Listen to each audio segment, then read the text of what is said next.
we're going to deal with the converse of it. Does anybody know what converse means besides the shoes? We've got Converse shoes right here, but that's not what we're talking about today. We're not talking about Chuck Taylors. Are you with me? Does anybody know what the converse means? Yeah, I have a feeling it has to do something with the word converge. No, but that's not a bad thought. Wait, like compensating? No? No. Emma? The opposite? Sure. Let's think about this. Let me give you the easiest way to say it. If you're 6'7", then you're really tall. Are you with me? Are you with me?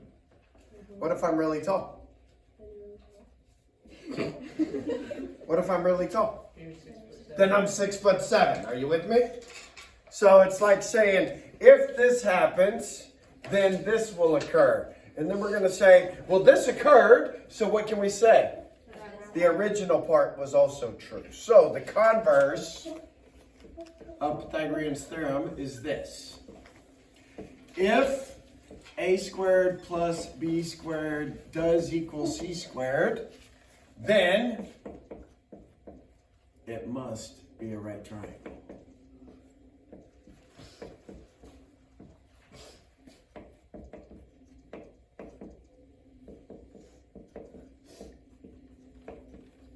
So, on Friday, didn't I put a warm-up up here that didn't have a 90? Hello? We could not use Pythagorean's theorem. Does that make sense? So today, they're going to give us 3 sets of numbers.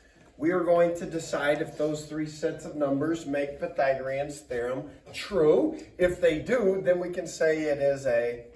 Right. All right, let's start with these. 5, 12, and 13.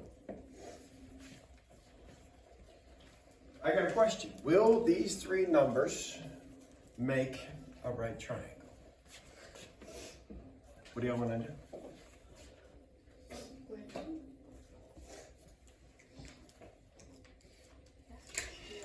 Just square them all? How about plug them into Oh, yeah. Pythagorean's theorem? Which one has to be C? 13. The biggest one. Are y'all with me? So this is C.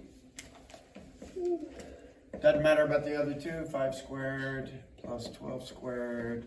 All right, what is 5 squared? 25. What's 12 squared? 24.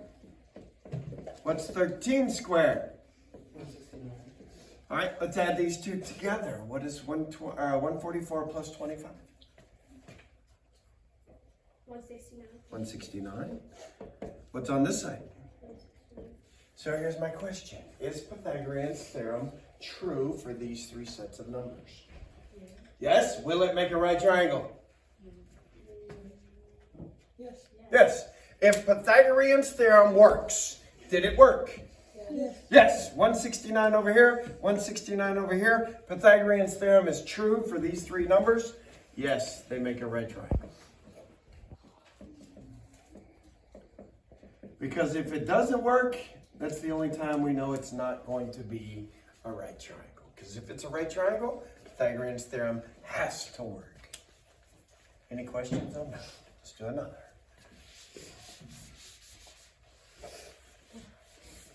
What about 30, 50, 40? Let's try these 3. Which number has to be C, Skylar? 50. 50, since she's wearing Converse. Do y'all agree with Skylar that 50 has to be C? The biggest one always has to be C. So we'll make the other 2 A and B. All right, what's 30 squared? 900. 40 squared? 1,700. 50 squared? 2,500. Let's add these 2 together. What's 900 plus 1,600? 2,500. Does Pythagorean's theorem hold true for these three sets of numbers? Yes. Yes. Is it a right triangle? Yes. We got another one that is a yes. Right triangle. All right, let's look at another one.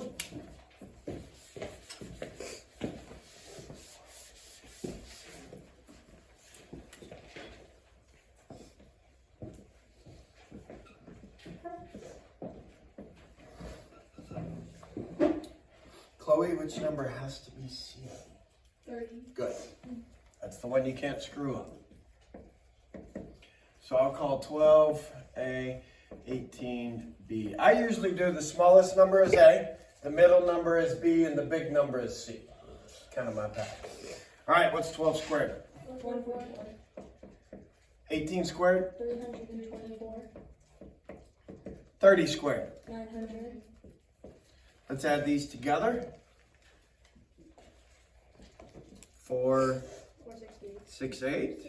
Does 468 equal 900? No. There's no way in the world these three numbers will make a right triangle.